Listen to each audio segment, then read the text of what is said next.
Nathan Tinkler has been widely criticised for the way he's handled the Newcastle Jets' ongoing troubles on and off the park.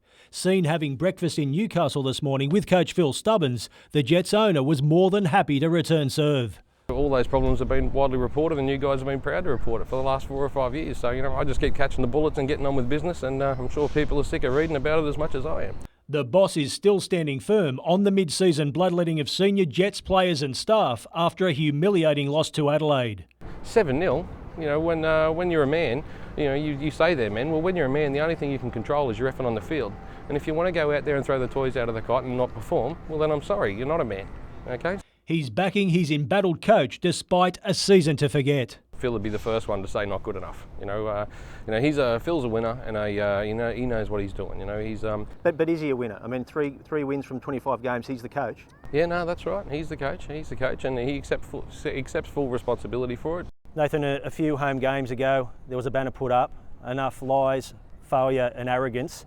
10,000 fans demand the Muppet gone. I don't know if one person can speak for 10,000. I don't think that's quite right. Nathan Tinkler's rise was spectacular, and so was the way he lost money. Should he amass a fortune again, he says it won't be spent in the Hunter. Your attitude here now, that's probably a classic example of why I haven't gone ahead with it. It's always just a constantly hard questions. Am I ducking them? No. But it's just arrogant questions. It's constantly focused on the negative, and that's exactly why nobody invests in Newcastle and people leave. JD McKay is now the member for Stratfield. Your thoughts? None. None at all? No. Michael Kane, NBN News.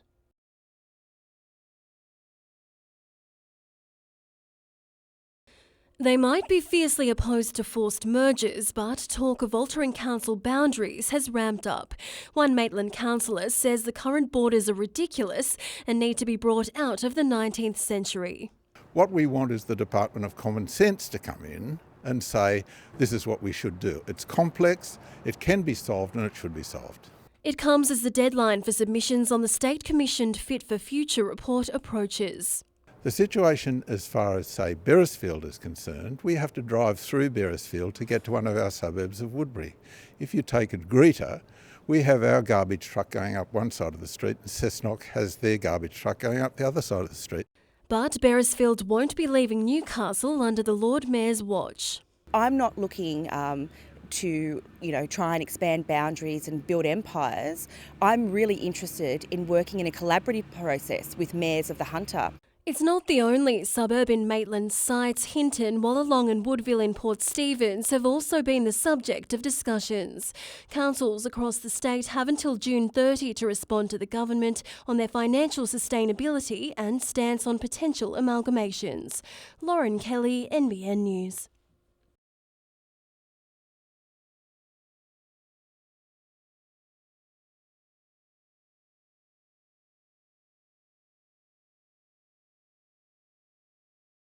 So we've got everything steam. We've got steam trains, we've got steam buses, steam trucks, portable steam engines, mini steam engines, just a really great weekend celebrating all things steam.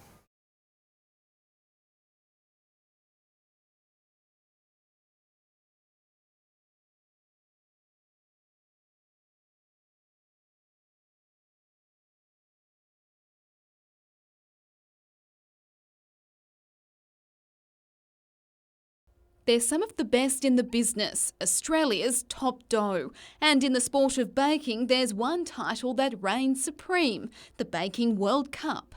They watch everything they do, how they shape bread and how they mix, and are they monitoring their systems, how clean are they working.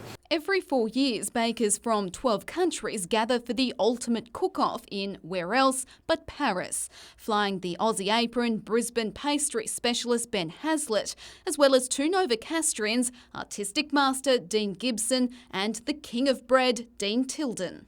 There'd be nothing better than an Aussie baker doing a traditional French baguette and winning. But before they can even dream of turning up the heat in 2016, the trio has to get through the Asia-Pacific qualifier in November. They won't know the oven, they won't know the mixer, they won't know anything. They've got to figure it out as they go. For months, the team's been slaving away, perfecting every knead, twist and roll. It has to look perfect on the outside, it has to look even more perfect on the inside. It will show how well my process has been and how consistent I am. Some of their culinary creations have to be seen to be believed, like this masterpiece crafted entirely from dough. The judges want to be surprised. They want to see things that they haven't seen before. And if you're wondering, it really is as hard as it looks. Amanda Douglas, NBN News.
Last year, the Magpies made Cook Square Park their fortress, winning all 12 of their matches at home and leading to their promotion to the National Premier League. The speed of the game's a lot different. It's a lot quicker, maybe, technically a fraction stronger, but it's definitely a lot quicker. This Sunday, they host the Magic.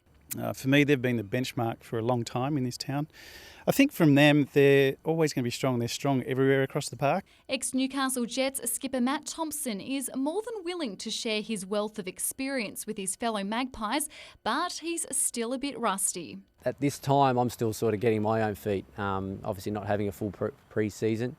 And, I'm concentrating on myself, but like I said, I'm there if I'm needed. Thompson's former Jets teammate and Magic skipper Peter Haynes didn't train during the week, still feeling the effects of the 0-0 draw with Olympic. Just a bit of precaution on Tuesday night's session, but I'll be ready to go if I get picked. Meredith Gibbs, NBN News.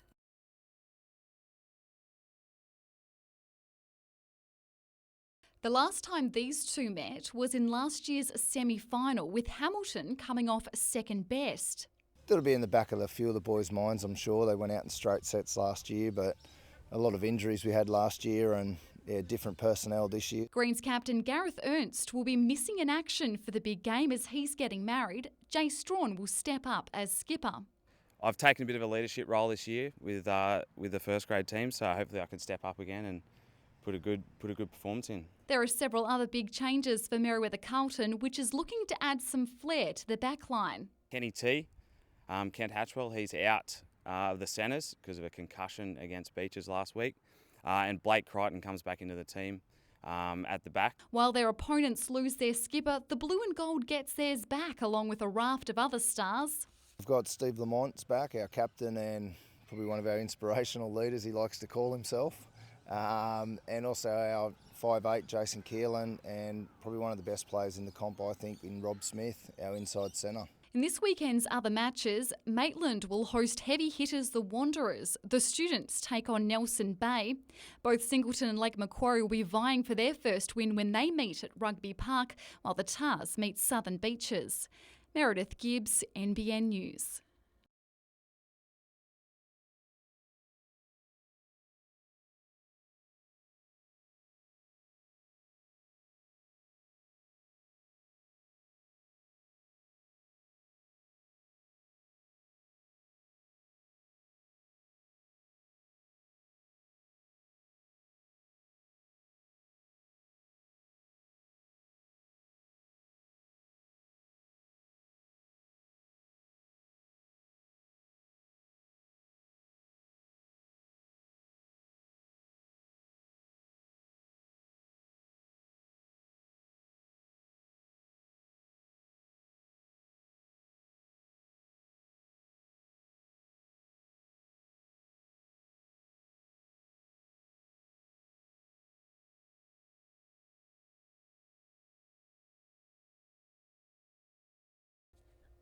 A Friday night barbecue gone wrong. Out of the flames, a 9-week-old baby girl clinging to rescuers.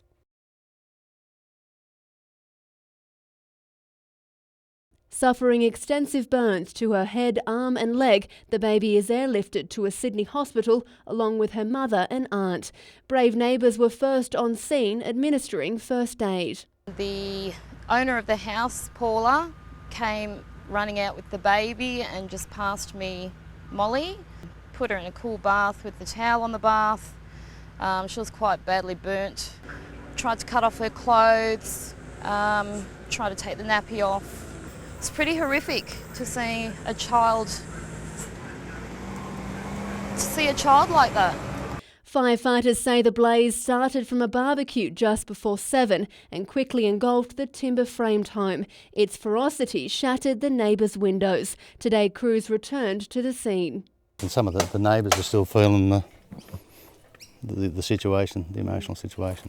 The home is all but ruined, but tonight precious lives are on the mend. Firefighters say the incident is a timely reminder to the danger of house fires in the cooler months. Up to 43% of all fire fatalities occur in the wintertime. Having an evacuation plan for your house, have smoke detectors at work. Georgina Smythe, NBN News.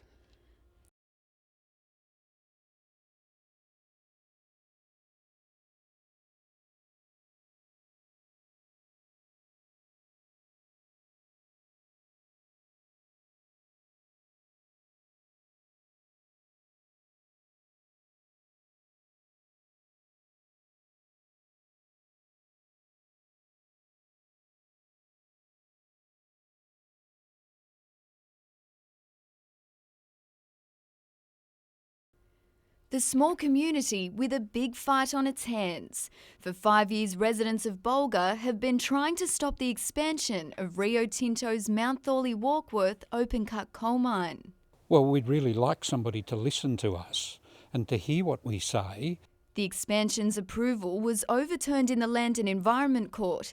That decision was then upheld in the Supreme Court last year. But changes to planning regulations mean it's again on the cards, with the project recommended for approval last month.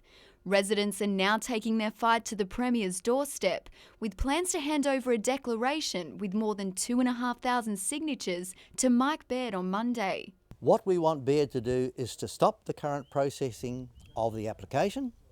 We want him to withdraw the SEP amendment, which has changed the rules such that almost any mine now will get through. More than 100 people are expected to attend the rally in Sydney, including members of the local community, as well as people from the Central Coast and Sydney. Upper Hunter MP Michael Johnson says he'll be inviting the Premier and Planning Minister to the region, and he's determined to drive the best outcome for all industries and communities. In the meantime, the community says it won't give up. We feel that right is on our side. We cannot lose the village of Bulga. It's a 200-year-old village, and therefore we've got to fight this to the bitter end. Renee Feder, NBN News.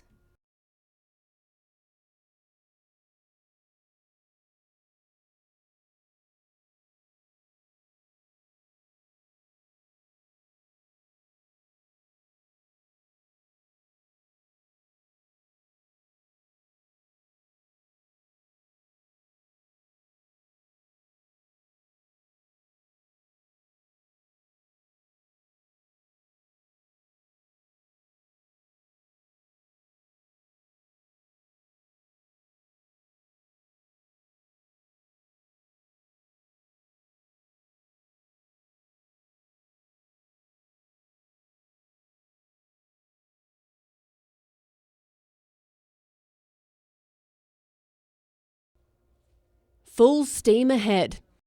Hundreds turned out for Maitland's annual Steam Fest to see and ride some of the country's oldest trains. People have really been embracing the mass display and also the Maitland Railway Museum displays and all of the traction engines down here. Machines from the early 1800s were on display, attracting admirers of all ages. We've got people who come down here who sort of grew up with all this type of machinery and then they're bringing their grandkids here to show it off to them as well. So really attracts a great sort of span of people, and so there's a bit for everyone over the weekend. Trains ranged in size from the monstrous to the mini. While engines offered an insight into the mechanics of the past, their rarity bringing in fans from all over the world. We've got people from Tasmania and Victoria, and we get people from right the way around the country and from overseas travel to Steamfest as well. Over 60,000 people are expected to visit the festival over the weekend. Georgina Smythe, NBN News.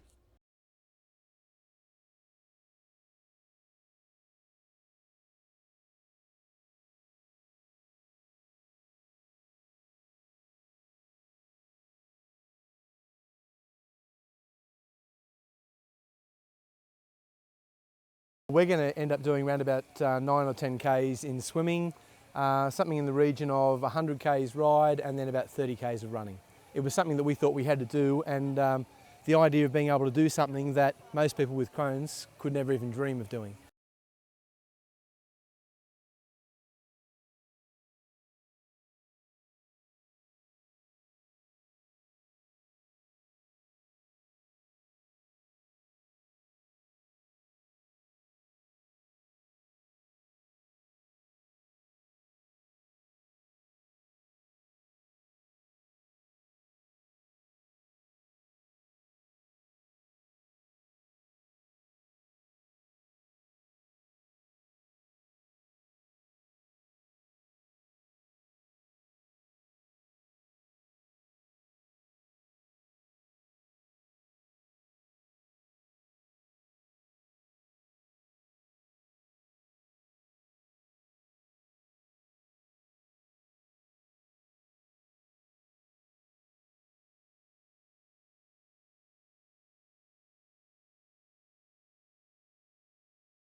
Jets fans only had to wait 22 minutes to see their side score for the first time at home in 5 games.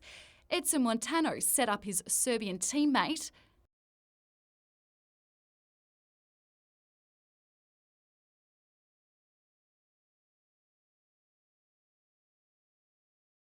But after the break, Sydney skipper Alex Brosk kicked it up a gear.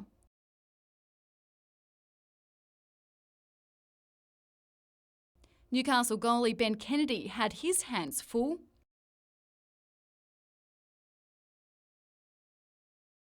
But the Sky Blues weren't finished just yet.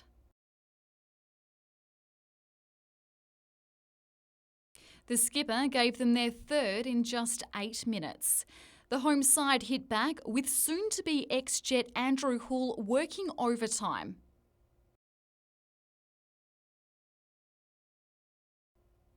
Nathan Tinkler mingled with the squadron before a goal-hungry Hull won himself a penalty. Under pressure, he made no mistake.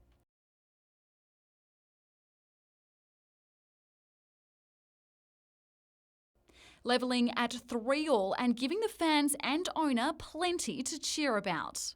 Before a Shane Smeltz header set up Robert Stambolziev for the win. Jets coach Phil Stubbins believes Nathan Tinkler's pre-game pep talk gave the lads a boost. He spoke very well, the big fella, and it was nice to see him here. You know, I think he's come in and shown his face and have the presence, and I think the boys lifted for that. Meredith Gibbs, NBN News.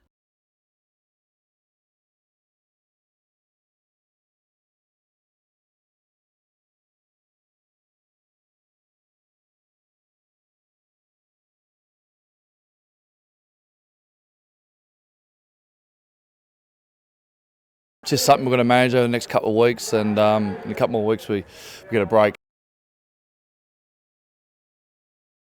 A bit more speed sort of around the ruck where Tyler sort of provides those very quick off the mark.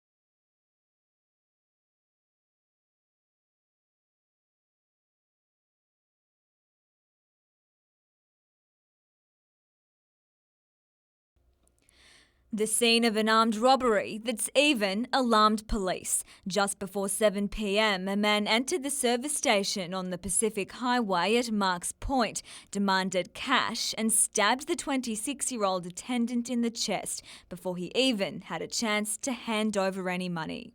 It's quite rare to see this level of violence, and it is concerning. And we are hopeful that we will make an arrest in relation to this matter. The attacker fled on foot and the staff member was rushed to John Hunter Hospital where he remains in a stable condition. Police worked through the night, gathering evidence and reviewing CCTV footage. Detectives are following up some lines of inquiry at the moment, but I can't comment on the status of the investigation at this point in time. They were back today to continue the investigation. It's not the first time the business has been targeted. Police say that's because it's so isolated. The challenge for us is to continue to work with the owners in an attempt to target harden the premises and make it less of a target. The bandit is described as being aged in his 30s, of Caucasian appearance with a medium build and short hair. Anyone with information is being urged to contact Crime Stoppers. Vivian von Drainen, NBN News.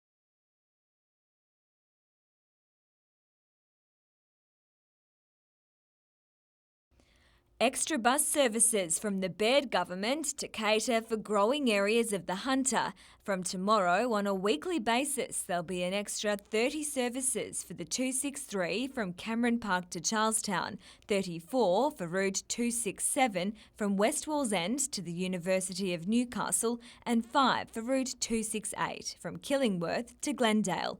But not everyone is happy. Labor member for Wallsend, Sonia Hornery, says her calls for improvements in Minmay and Fletcher have been ignored. We'd love an increase in services, but in the meantime, let's get that 235 bus going all the way to Minmay. People will only use buses and public transport if it's convenient and quick. Ms Hornery says she's written to Transport Minister Andrew Constance and raised the issue in Parliament. With any luck, the new minister will listen. He might, for goodness sake, come and visit us in Minmay and we can have a talk about the services then. Transport for New South Wales says planning for bus services in residential land releases in the Fletcher and Minmay area is ongoing, and consideration to fund new or additional services in those areas will be carried out with respect to other priorities.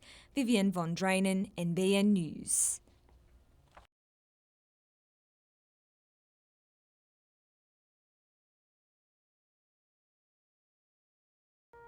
The community stood side by side today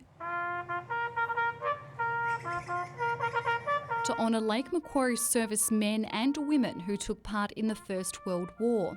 We've asked locals to grab a sprig of rosemary, which we're providing, write down a name of a relative or a local person who fought in World War I, and to lay that at the makeshift memorial. As the 100th anniversary of the Gallipoli landings approaches, the sacrifice of our troops isn't lost on our youth. It was lovely to see school children here. They actually held the wreaths for the people who were laying wreaths.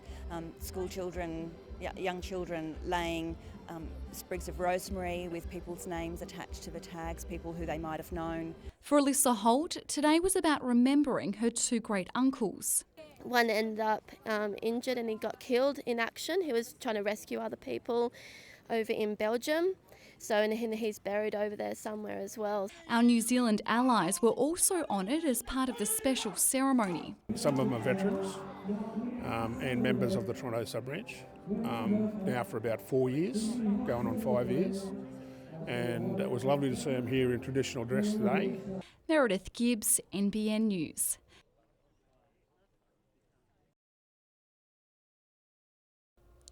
I wasn't going to recognise her, from a too cute cherub-faced toddler to the poised and eloquent young woman of today.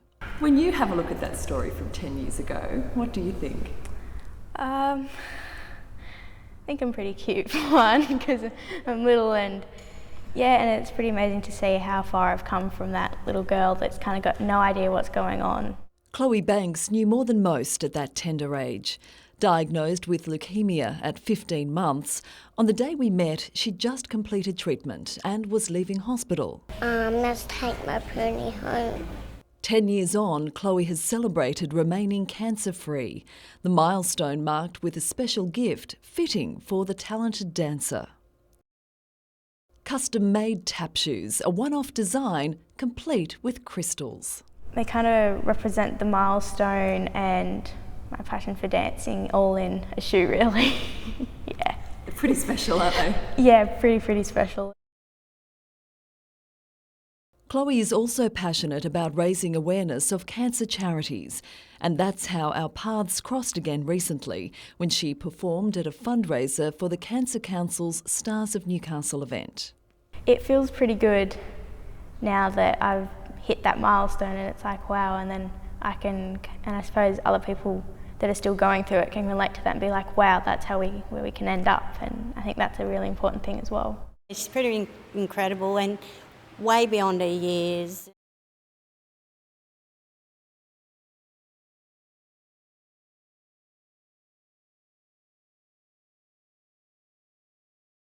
That frightening chapter of a decade ago is now just a memory, but Chloe and her family remain grateful for her second chance at a happy and healthy life. And you are put in a situation where you go, okay, it's a 50-50, there's no guarantees. But yeah, we got through it, it was hard. We all worked together, and now if just, she can inspire one child that's going through the same thing to go, hey, I'm going to be there one day. That's what is important. And Chloe is making the most of it. She also plays cello and says anything seems possible as she looks to the future. Whether I take up the dancing or I do the music or, don't really know quite yet. Hopefully dancing and professionally in maybe Berlin or something, in one of those big companies, yeah.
Top flight football returned to Maitland for the first time in more than a decade, and the home side was up for the fight.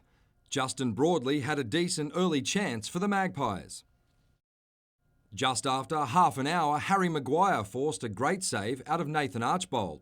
The visiting Magic took time to warm up, but the competition heavyweights eventually hit the front. Thanks to Dino Fajovic. 1-0 became 2 just a minute later, Fajovic with a quick-fire brace. Broadmeadow didn't let up in the second half. Cale Bradbury's shot was saved, but Peter Haynes hammered home the rebound. The Magic then made it 4 as Bradbury teed up Fajovic for a hat-trick. His fourth goal was even better as the score blew out to 5-0. Alex Reid finally gave the home fans something to cheer about in the dying stages, but the points were heading back to Broadmeadow. At Hamilton, the Eagles were looking to maintain top spot, but Josh Evans and Brodie Taylor could only combine to find the side netting. Olympics new signing Kane Goodchild almost found a way past Jim Fogarty before Simon Mooney made sure on the follow-up. Hamilton was well on its way to victory when Jason Korotkich tried an audacious shot from a long way out.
A strong show of support, a clear message and an impassioned plea. The people of Bulga want and deserve a return to justice, for a start, fairness and honour. Residents of the Upper Hunter community hit Sydney today to present a declaration to the office of Premier Mike Baird, calling on him to stop the expansion of Rio Tinto's Mount Thorley Warkworth operation. The project would see the mine come within 2.6 kilometres of Bulga by 2031, if it gets the green light from the planning department. You've got to think about the displacement of the people living there, living in this historical place, which is a vibrant, tightly knit rural community. It's been a lengthy battle. The community has defeated the mining giant in the Land and Environment Court twice, but just last month, a third submission from Rio Tinto was recommended for approval by the Planning Assessment Commission. Rio says it's not seeking to relocate Bulga and that it's committed to working with community members to ensure there is a strong future for the village, while the Minerals Council is urging the public to think about jobs, stating that if the project isn't approved, 1,300 households will be in despair, delivering an economic blow for the region. Vivian von Drainen, NBN News.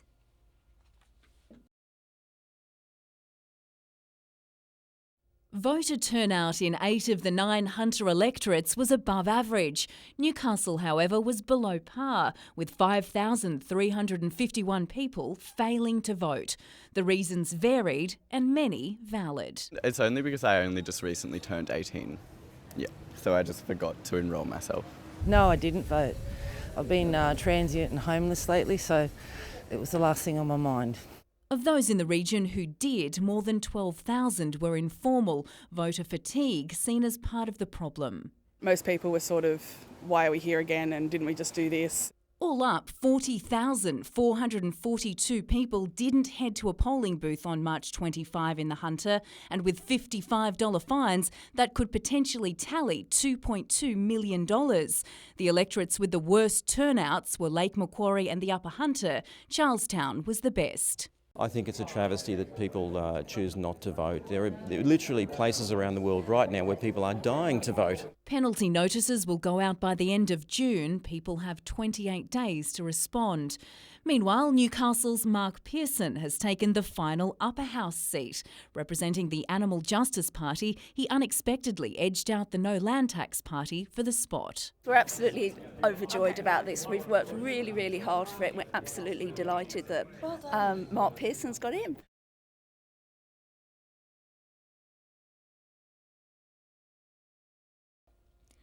The dawn service at Nobby's is the biggest Anzac commemoration in the Hunter. And given it's the 100th anniversary of the Gallipoli landings, organisers are expecting 30,000 people to attend this year, compared to 20,000 in 2014. We expect twice as many people in Newcastle as there will be in Sydney for our dawn service. That's how big it's going to be.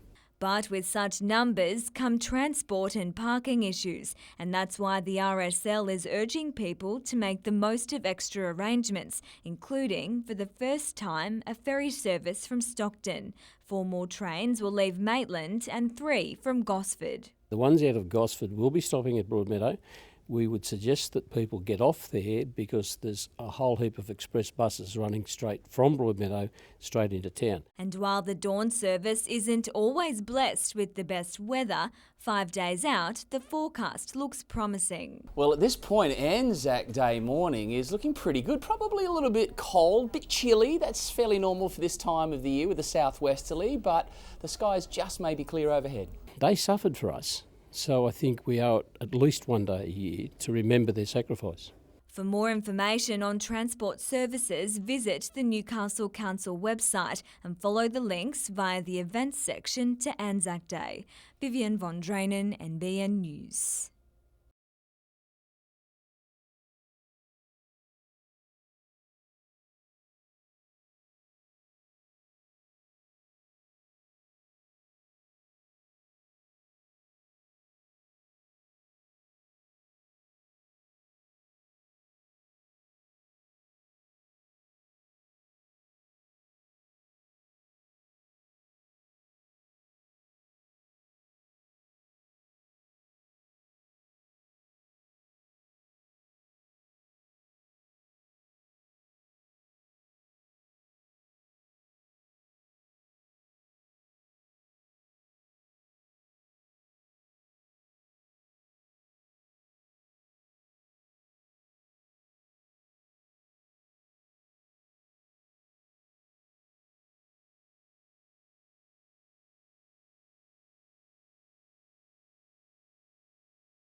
He's consistently one of Newcastle's best, so the Knights were hoping to find a way to keep Beau Scott in red and blue.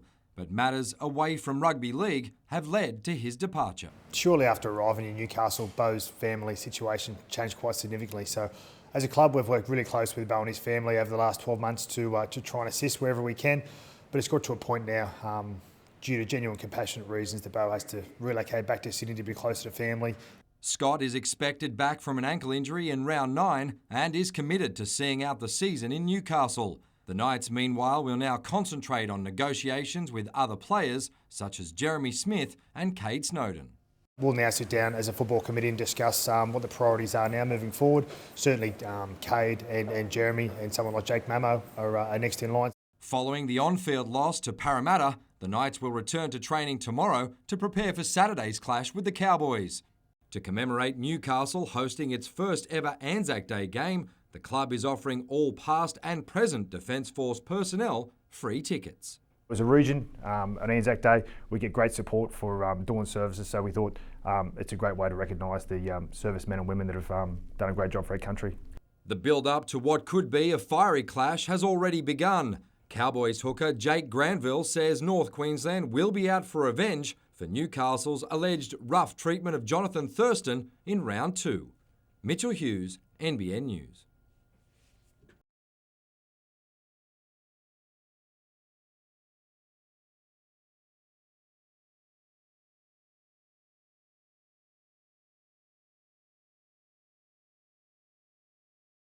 Overjumped the finish line and launched off the berm like a full goon, but it's been a rough day, man. I'm a little beat up, but with racing, you never know.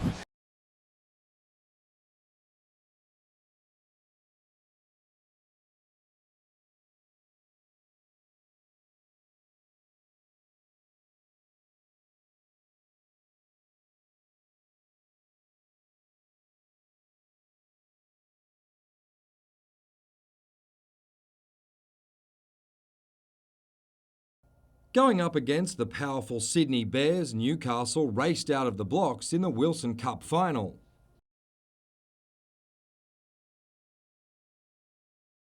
Brian Bales played a leading role, setting up 3 goals and scoring 1 himself. The North Stars were never really in danger, leading 4-1 in the final period.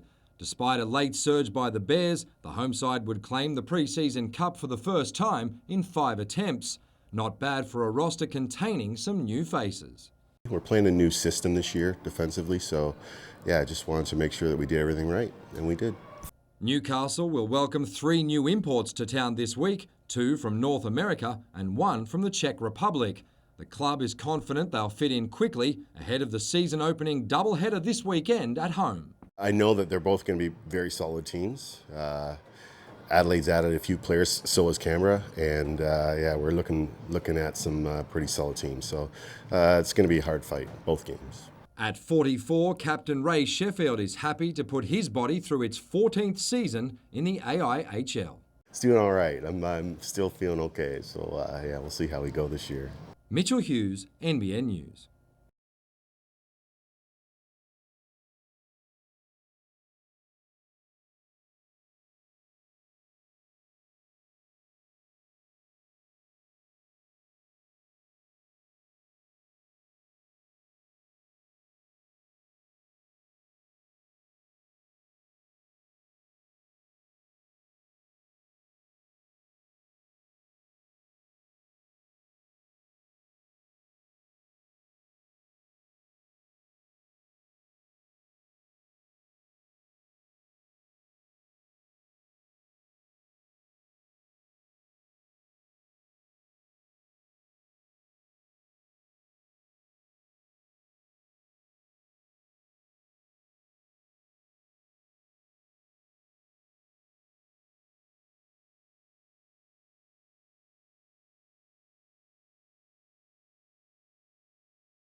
One of the hardest hit as the storm started to unleash its fury in Newcastle. About 9 p.m, this home in Mayfield East had a tree crash inside it. Inside, a grandmother, mother and daughter who were taken to hospital as a precaution. But this was just the beginning.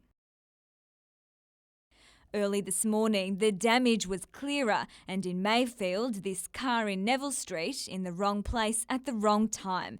Nearby, fallen trees took up whole backyards. Lainey Hames heard the noise at 11 p.m. The tree just was completely down over the shed and over the fence. It wasn't much of a noise, but you definitely knew that when it happened. Julia Grant's house in Hamilton shook at 3 a.m. as a giant tree crashed down upon it. No, we didn't scream, but we stayed up for a while. I actually sat in the door frame. In beachside Merriweather, locals were preparing for the worst after a long night. The only way to describe the scene, freakish and just plain scary. Sea foam spraying all the way onto the road.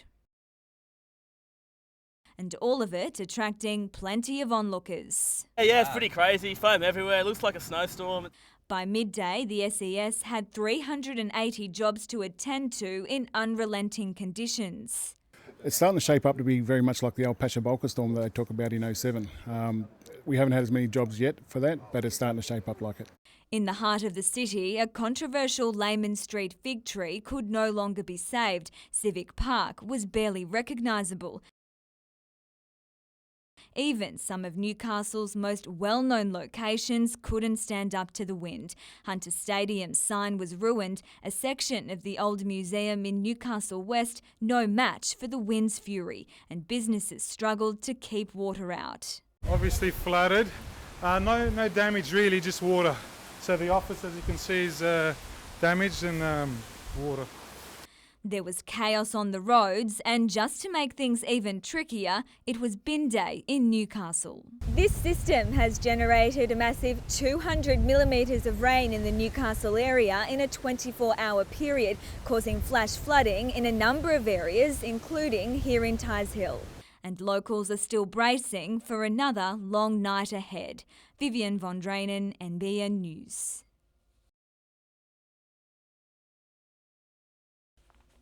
Motorists caught out as the storm raged. Just south of Tokau, these drivers were lucky to make it to the other side. Heavy rain and poor visibility made for a treacherous crossing, which some weren't willing to take the risk.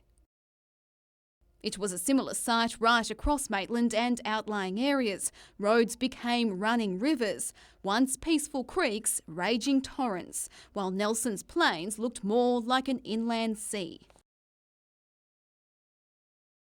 At Raymond Terrace, winds ripped up tree after tree. The owner of this house, no doubt, counting their lucky stars. At the State Emergency Services Hunter headquarters, the phones were running hot. By 11 a.m, volunteers had already fielded 200 calls for help. But with tens of thousands of properties without power, even the volunteers were facing problems. We're actually running on generator power at present, so we've had lots of requests for large trees down and also power outages. While the SES says it was tracking the storm as it moved up the east coast, what caught it somewhat off guard was the intense speed and ferocity at which it moved. At Thornton, it wasn't long before the local RFS station went under. Them guys have been out assisting members of the public and the community and all morning with the flooding, and unfortunately they've now become victims of it as well. Many businesses also left counting the cost. Amanda Douglas, NBN News.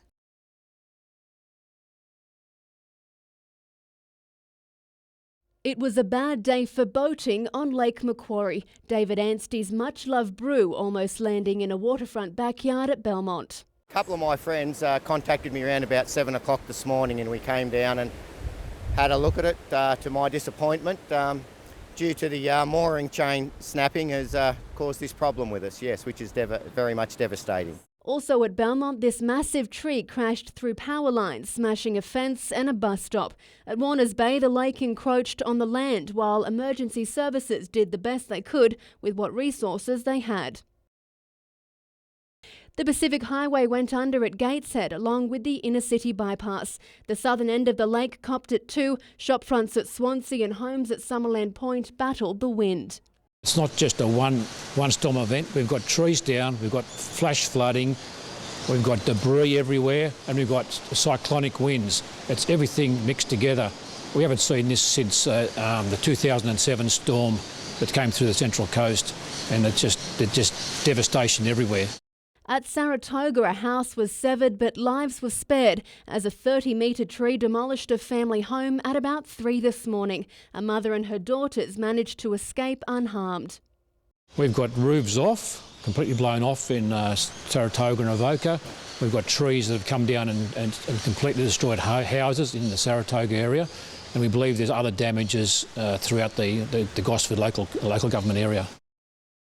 On Brisbane water, boats battered the breakwall and railway bridge as masts tangled with overhead wires. This is just some of the carnage we've seen here on the Central Coast. Here on the Gosford waterfront, we've got several boats that have slipped off their mooring, hitting the breakwall here. We've got sizable waves washing over and debris everywhere. rail, roads and the water were declared no-go zones, with many of the coast commuters forced to stay home. Power lines dangled in front of school gates. Thankfully, many schools remained closed. About 50,000 homes on the Central Coast lost power, and Ausgrid warns it could be days before it's restored. In the meantime, the SES is asking people to help their neighbours and take the massive load off emergency services. Georgina Smythe, NBN News.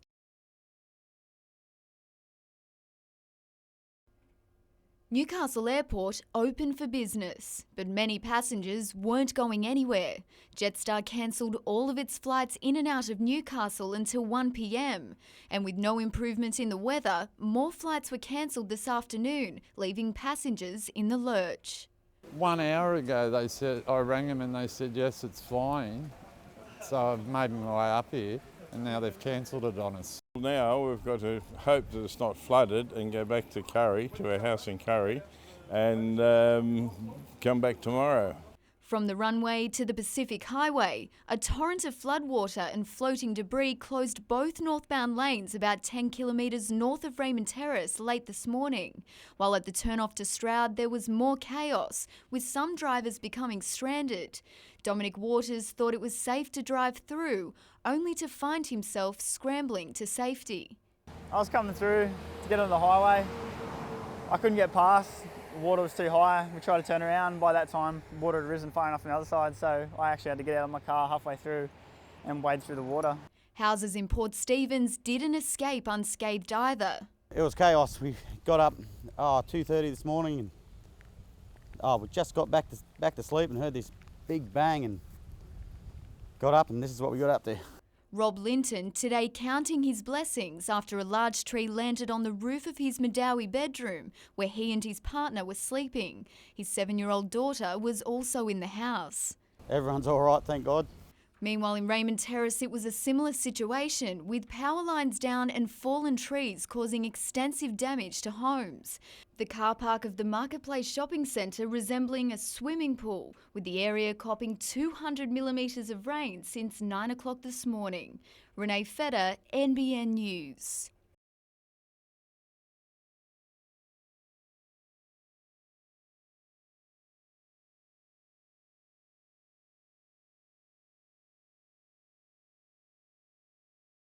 This experience has driven me a whole lot more to explore my options with basketball and really see where my future can go. Hopefully to get overseas to college somewhere, or just see what I can get.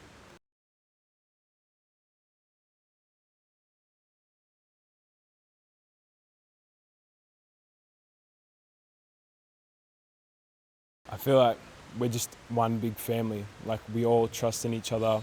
We all have great respect for each other.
And Vivian joins us live now from the NBN newsroom. And Viv, extraordinary pictures continue to come in.